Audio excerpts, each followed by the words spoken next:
first one will be this more general question. There's a Middle East peace process, but there's also a Middle East that's full of a history of suspicion, hatred, warfare. What is the best that we should hope for from this Middle East peace process? How well will these people ever get along? Well, Peter, the very terms of reference are terms that I don't really quite see it the same way. It's not really a question of, are these people unable to get along, whereas Westerners are able to get along, and there's a peace process, and is this peace process going to work?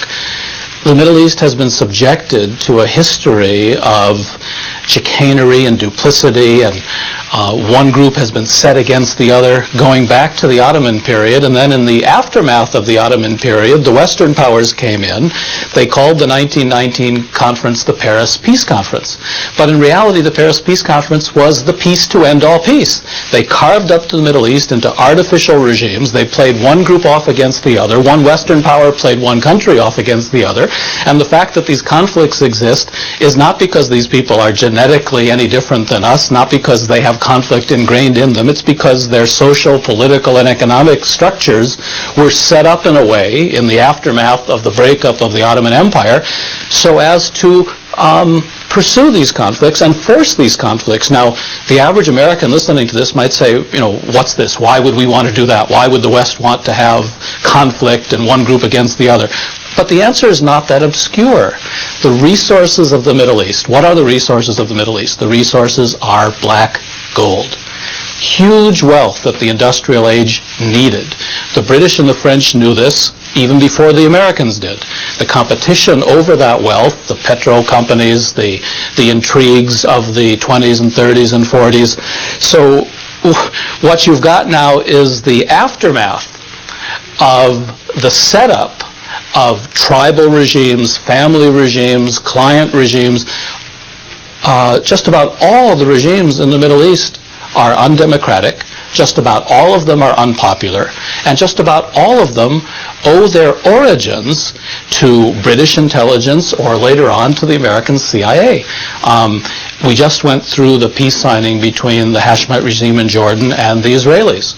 Very few people even bothered to mention that just 15 years ago it was public knowledge that King Hussein was publicly, almost publicly, on the payroll of the CIA and had been throughout most of his life. These facts, when they're not brought forward and when they're not repeated and when they're not told to the everyday audience that's hearing about peace conference, peace signings, new deals, new arrangements, make it difficult for the average person to understand that there's a huge entrenched history to the problems we're living through. Take the term peace process. Everybody calls it peace process. Everybody in the Western world suggests that something new and tremendous has happened in the last few years in the aftermath of the Gulf War.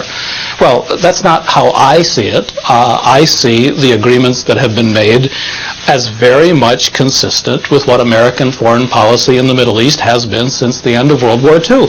Very much consistent with Roosevelt's meeting with Ibn Saud on the ship, the famous meeting where the king of Saudi Arabia brought his goats and brought his tent and put it up on the ship.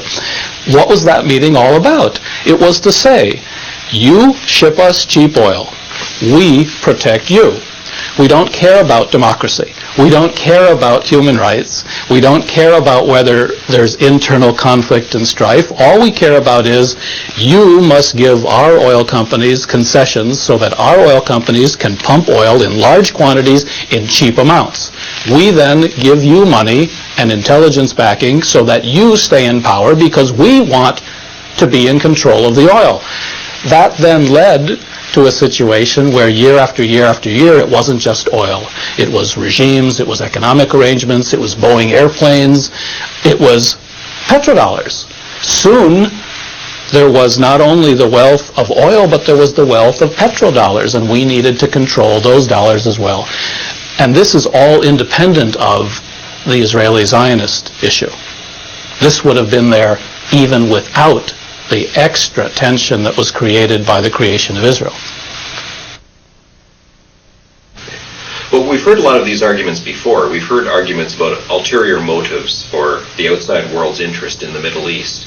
But we have to face this reality that this peace process has been entered into, willingly it would appear, by all the participants. The Palestinians are involved, Israel and all its neighboring states are involved. There must be something to this process, or why are they in it? Well, I don't think that's correct either. The peace process, if I'm to use your language, which I don't really accept as the correct language, I would say what's happening in the Middle East today is that two factors came into play in the last 10 years. Three factors. The end of the Cold War, meaning there was no longer the major competition between the Soviets and the Americans. Two, the rise of Islamic nationalist fundamentalism, which is actually midwifed by Western involvement, because who are these people reacting against? Who are they fighting against? They're fighting against the client regimes that have been imposed on them. And then three, of course, you've got the Israeli involvement in the affairs of the region. Israel started off as a small, weak power, but has become the dominant nuclear power. You have a state of 4 million Jews dominating the affairs of the region with over 200 million Arab, mostly Muslims, some Christians. So all these factors came into play. What you've got is a political process that after the Gulf War was pushed forward by the Americans. The Americans had just destroyed an Arab country, and they had participated in the destruction of Iran by encouraging Iraq to attack Iran in the first place.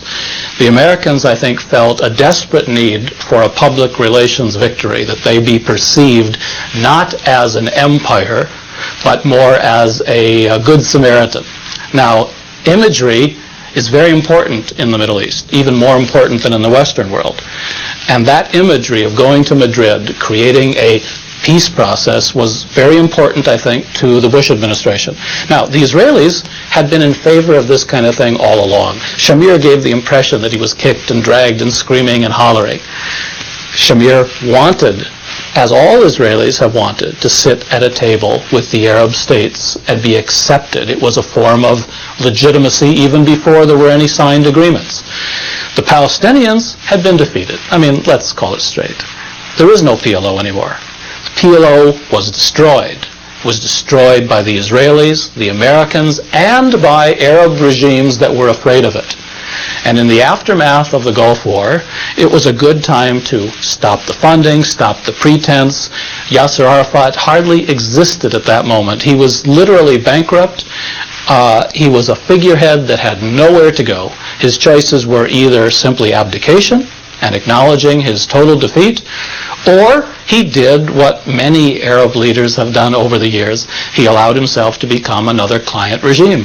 He was bought by his enemies, who said to him essentially the following: you're not going to get a state, you're not going to get what you've been fighting for, your people are vanquished, but if you, Yasser Arafat, will go and take charge, because we don't want to take charge. There's this place, Gaza.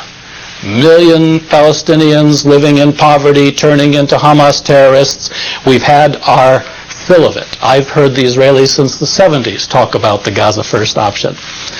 And the impression is given that the Israeli Labor Party turned over some big new leaf and all of a sudden decided to recognize the legitimate rights of the Palestinian people. That's all nonsense. The Israeli Labor Party, going back to the 60s with the Alon Plan, had always said that pockets of Palestinian population should be autonomously administered by the Palestinians, preferably in combination with Jordan.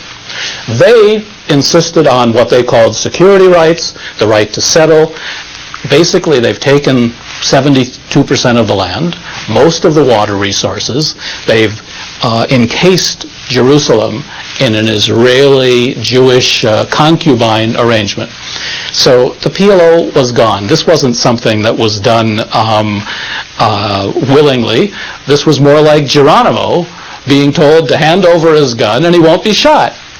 And I don't know if you recall that Yasser Arafat actually, it's unbelievable, he actually at the White House ceremony wanted to hand over his gun to the President of the United States right there on the podium. That's how bad the whole thing had gotten. Now, of course, the imagery of presenting this is different. You tell the American people in the world, we've achieved a breakthrough. All the parties have come to the negotiating table. Well, who are the parties that have come to the table? The government of Egypt which is essentially a military government. You redress generals in civilian uniforms, you give them American money and CIA protection, and an unpopular regime continues to rule Egypt. What is the Hashemite regime? Put there by the British, by Winston Churchill, by British funds, by CIA funds, and imposed on Jordan. What is the Saudi regime? The Saud family. What is the Al-Sabah family? There's no semblance of democracy or human rights in any of these places. It's the complete opposite of what Bill Clinton says every time he gets up and speaks about the subject. But the average American hasn't been to these places. The average American has a hard enough time remembering American history and the Civil War and the war against Britain. If you try to explain to the average American that the Palestinian PLO, when it was in existence, that the Hamas of today, that the nationalist revolutionaries in the Arab world see themselves like Paul Revere, see themselves like they are fighting against when the Americans fought against the British, that they don't want taxation without representation. They don't want to be ruled by foreigners. They don't want to have to pay homage to a foreign king. Now, the average American can then begin to, realize that maybe there's a whole side to this, the whole way of looking at this problem in the Middle East, these problems in the Middle East that they haven't been exposed to. And when you start looking at it through these different lenses and in these different ways, you begin to reach very different conclusions.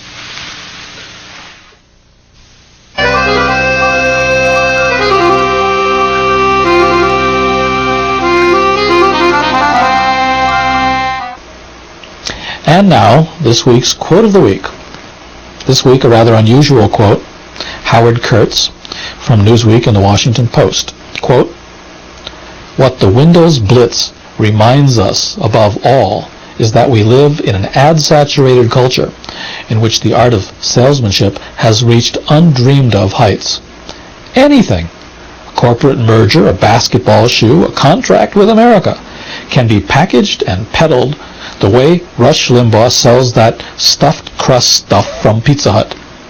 Windows was pitched as a cultural event, complete with Mick Jagger's soundtrack." Unquote. Anything, yes, anything, even the putting of Palestinians onto separate and barricaded reservations and the beating into submission of those who oppose, all in the name of quote-unquote peace process. Anything, even the terms moderate physical force and shaking, to rhetorically disguise the prevalence of, indeed the increasing reliance on, out-and-out torture, and by both Israel and the Palestinian Authority. Anything, even the promotion of Israel, of Jerusalem as the city of peace, when in fact the Israelis are working furiously to make sure it never will be. Anything, even the upcoming election of Yasser Arafat.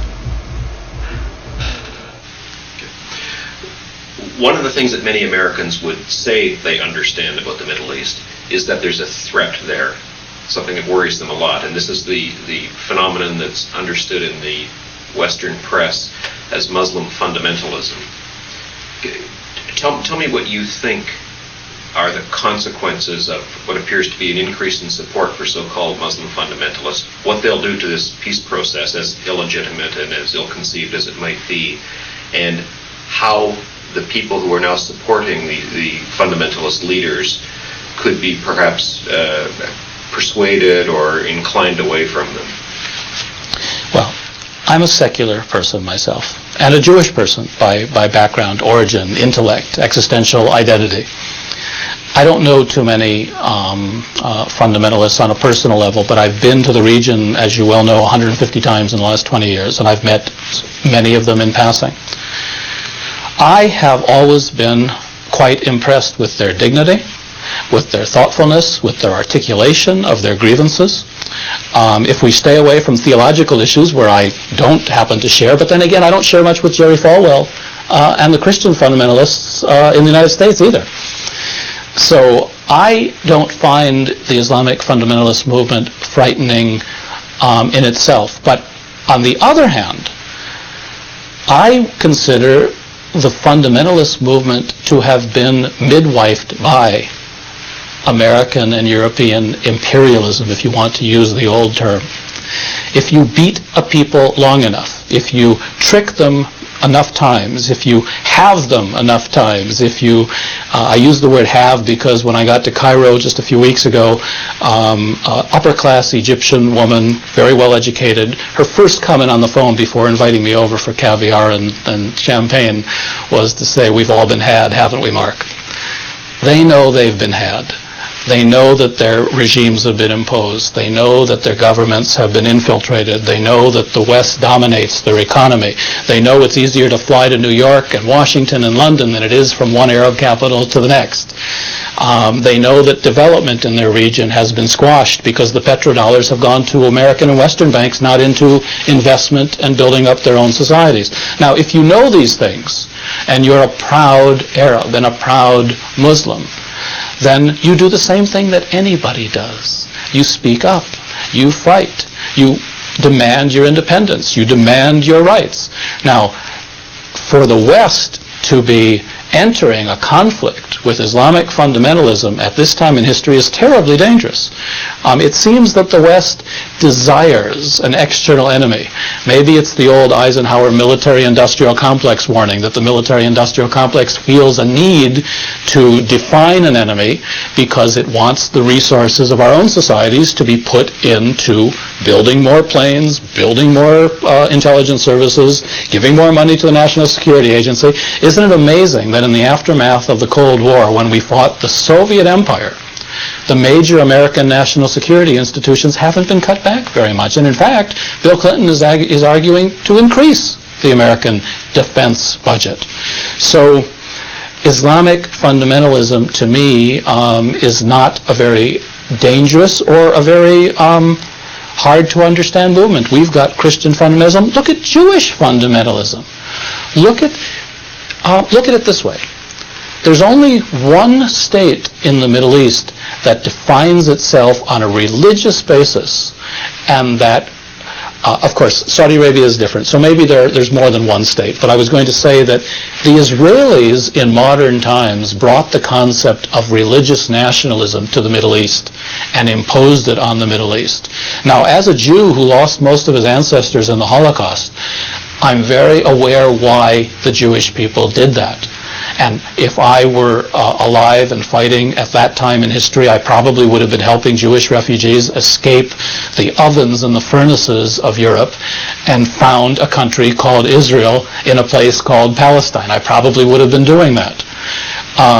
But nevertheless, it wasn't the Muslim Middle East that destroyed the Jews of Europe. It was the Christian world that brought the Holocaust upon the Jews.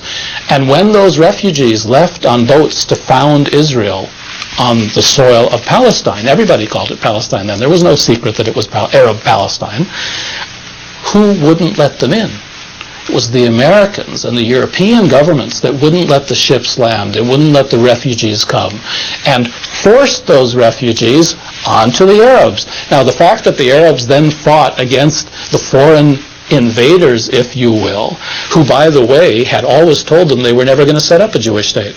Ben-Gurion, the first prime minister of Israel, spent the 30s and the early 40s telling every Arab leader he could find, we have not come here to dominate you, we have not come here to set up a Jewish state, we want to live in peace, the Jewish people, the Arab people, in this country.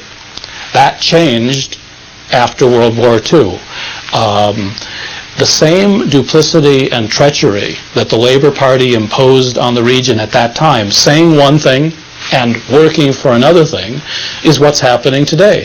The Israelis come forward and they say, we're going to make peace with the Palestinians. But then they impose a system of Middle East apartheid on the Palestinians, and then we all wonder, why are the Palestinians depressed? Why are they fighting? Why are they turning into Hamas revolutionaries? Why are they blowing people up? They're doing it for the same reasons that all people rebel against being forced into submission. And if I were a Palestinian today, unlike 1947, and I saw my people being pushed onto reservations, their land taken, stolen, all the lies, all the duplicity, all the press misrepresentations, And I didn't have a chance to come on TV, to make a CD-ROM, to write in the newspapers. My only option was to fight and die for my cause or my people. That's what you or I or many of us might be doing. And they're no more radical than any of us. We have different outlets for our energies and our passions. You're painting a very pessimistic picture of this, and I understand why you're doing it. Perhaps the most contentious issue to be discussed hasn't even been raised yet. This peace process expects to find a solution to the long problem of Jerusalem, jurisdiction over that city, access to its religious sites. And Jerusalem is more than just a place where people practice their religion. It's caught up in the nationalist aspirations of people as well. Can the peace process even address in a real way the issue of Jerusalem? Look, people don't like to go out on limbs and give yes and no answers because they could be proved wrong, and if you give a yes or no answer, you're easily quotable. So usually you get very convoluted answers that are very hard to understand. The answer is no, because the Israelis have already acted in ways that have made a fair and just resolution of the Jerusalem issue impossible. Now, what do I mean by fair and just? Jerusalem, at the time of the 67 war, was a dual city. It had about an equal population division. There was a Jewish Jerusalem, there was an Arab Jerusalem. There still is an Arab Jerusalem, but it's been turned into more a ghetto. It's more like Harlem in New York now. Nice people don't go there if they don't have to. And the police don't even like to go there. The Israelis have built settlements all around Jerusalem. They have starved the Palestinians, refused to give them work permits, refused to give them building permits, refused to let them develop their own society.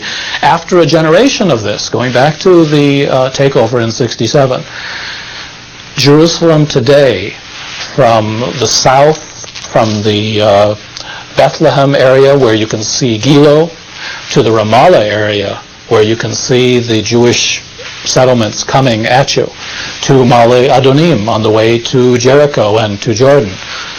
Jerusalem has essentially already been turned into a Jewish city with a small Arab ghetto. And in that context, the only possible resolution is for the Palestinians to again surrender. Now, they can say we've reached a settlement. They can say that we've reached an arrangement. But it isn't going to be an arrangement that's going to be either workable on the ground or even saleable through any sort of argument. Anybody who looks at the map and drives around is going to see what's happened. What does that mean? It doesn't necessarily mean war. The Hashemite regime is cooperating in this, but then again, the Hashemite regime has cooperated for 50 years with the Zionist movement. There's nothing new in that either. King Hussein's been meeting with Israeli leaders going back to Golda Meir. So there too, all the hype about something new having happened. The new that happened is that the king decided to come out in public and decided to open up the doors of tourism and travel, mostly for economic reasons, and also because he got promises that the Mossad and the CIA will come to his defense if there should be a revolution, which is what he has feared the most ever since he took over. On the other hand, isn't it interesting that this king has not set foot in Jerusalem since the day his grandfather was assassinated? Well, no, he actually did come after that, but he was with his grandfather when his grandfather was assassinated. So what did he do? After the ceremony in Washington, he flew his jet over, sort of waved the wings a bit. The Israelis closed down all the airspace, and that gave the impression, apparently to him and his followers, that the Hashemites were back. Well, to me, it gave the opposite impression. It gave the impression that they're afraid to even go there. They don't know what to do. So he flies over and pretends, like Arabs love to pretend. He pretends that he's back in Jerusalem and that the peace process is achieving something for Arab dignity.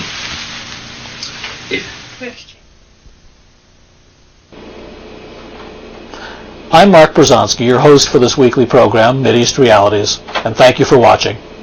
If you too are concerned about the situation in today's Middle East and about U.S. policies toward that crucial region of the world, And if you'd like to meet like-minded persons, why don't you come to one of our weekly social meetings? I'll be there, of course. Just give us a call for details.